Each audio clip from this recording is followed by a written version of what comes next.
Bem-vindos à parte 2. Vamos explicar como chegamos na forma definitiva do calendário. Saudação, pessoas! Olá, humanos! Eu sou a Ana. Eu sou o Dan. E você está assistindo ao Reset!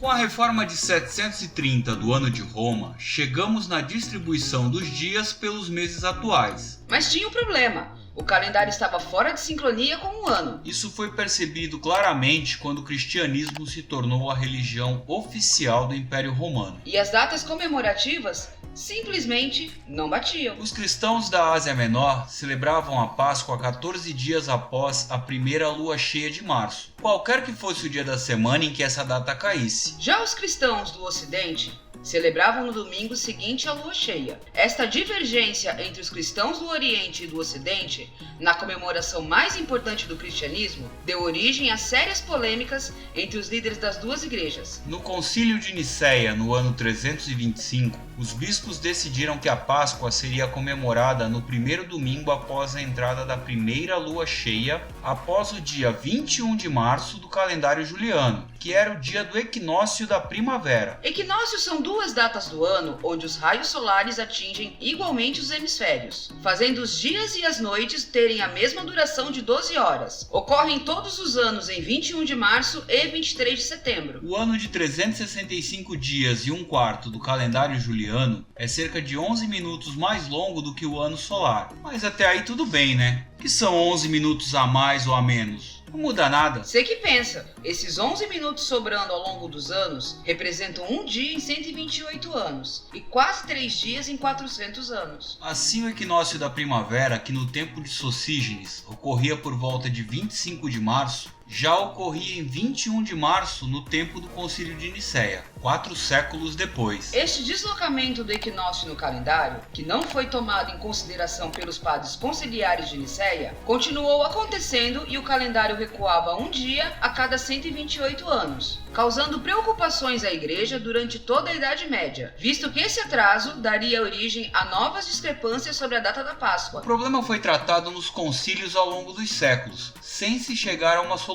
O tempo foi passando e o problema só piorava. O equinócio da primavera já ocorria por volta de 11 de março. Em 1576, o Papa Gregório XIII criou uma comissão com os maiores astrônomos e matemáticos da época para tentar resolver o problema. Várias propostas foram analisadas pela comissão e em 24 de fevereiro de 1582, Gregório XIII expediu a bula Intergravíssimas, que estabelecia os pontos essenciais do novo calendário. A reforma gregoriana era para desfazer o erro de 10 dias já existente e levar o equinócio da primavera de volta para 21 de março. Para isso, a bula mandava que o dia seguinte, a 4 de outubro de 1582, fosse o dia 15 de outubro. Para evitar que no futuro esse erro volte a acontecer, foi estabelecido o seguinte conjunto de regras: que os anos seculares só seriam bissextos se forem divisíveis por 400. Ficou assim: de 4 em 4 anos é ano bissexto, de 100 em 100 não é bissexto, de 400 em 400 é bissexto e os demais não. Assim, a cada 400 anos, 3 dias seriam suprimidos. Para dar um exemplo, 1600 foi bissexto, mas 1700, 1800 e 1900 não foram. E teriam sido, segundo a regra juliana, por serem divisíveis por 4. Então, viajante do tempo,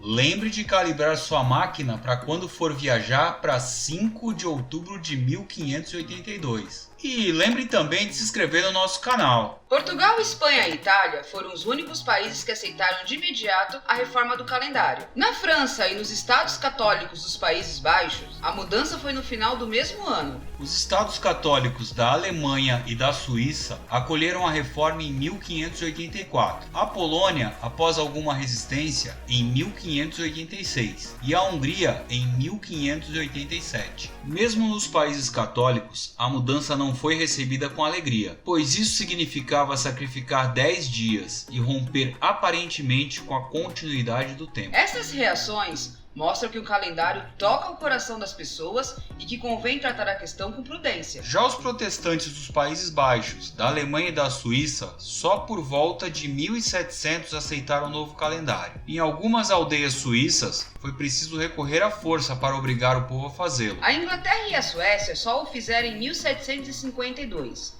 Foi preciso então sacrificar 11 dias, visto que tinham considerado 1.700 como bissexto. O problema na Inglaterra agravou-se mais, porque também foi nesse ano decidido que o início do ano seria transferido para 1º de janeiro. Até então, o ano começava em 25 de março. Desse modo, na Inglaterra, já haviam sido suprimidos quase 3 meses no início do ano. E em setembro, com a adoção do calendário gregoriano, eram tirados mais 11 dias. Era demais para um povo fiel às tradições. Os russos, gregos, turcos e, de uma maneira geral, os povos de religião ortodoxa conservaram o calendário juliano até o princípio do século XX. Como tinham considerado bissextos os anos de 1700, 1800 e 1900, a diferença já era de 13 dias. A União Soviética adotou o calendário gregoriano em 1918, a Grécia em 1923 e a Turquia em 1926. Atualmente, o calendário gregoriano pode ser considerado de uso universal. Mesmo aqueles povos que, por motivos religiosos, culturais ou outros, continuam agarrados aos seus calendários tradicionais, utilizam o calendário gregoriano em suas relações internacionais. Após a reforma gregoriana, os cristãos transferiram o descanso de sábado para o domingo, em comemoração perpétua da ressurreição de Cristo. O calendário gregoriano apresenta alguns defeitos sob o ponto de vista astronômico. Por isso, vários investigadores pertencentes a várias igrejas ou organismos internacionais e mesmo privados têm se ocupado ativamente da reforma do calendário. Sob o ponto de vista astronômico, o seu principal defeito é ser ligeiramente mais longo que o ano solar, o que se traduz por uma diferença de um dia em cerca de 3.000 anos. Porém, essa pequena diferença não tem qualquer inconveniente imediato, e uma reforma no calendário destinada a corrigi-la traria sérios problemas. Ou seja, lá pelo ano 5000 vamos ter que apagar mais um dia. E bem lembrado, anota aí também, viajante do tempo. E para mais dicas de como calibrar sua máquina do tempo, fique ligado. Agradecemos a audiência e até a próxima!